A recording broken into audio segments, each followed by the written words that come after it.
kaşığı kakaomuzu koyuyoruz. 3 yemek kaşığı nişasta, 3 yemek kaşığı un, 1 su bardağı şeker. Önce bir karıştırıyoruz.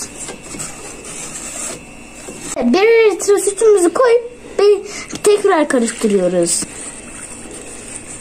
Önce karıştırdıktan sonra ocağa gönderiyoruz. Kısık ateşte kıvam alana kadar karıştırıyoruz. Böyle bir kıvamını aldı.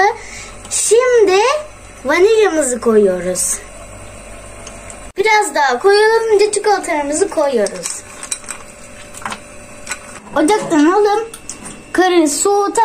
karıştırarak soğutuyoruz. Donmadan kalıplarımıza yerleştiriyoruz. Çikolatalarımızı kalıbımıza döktük.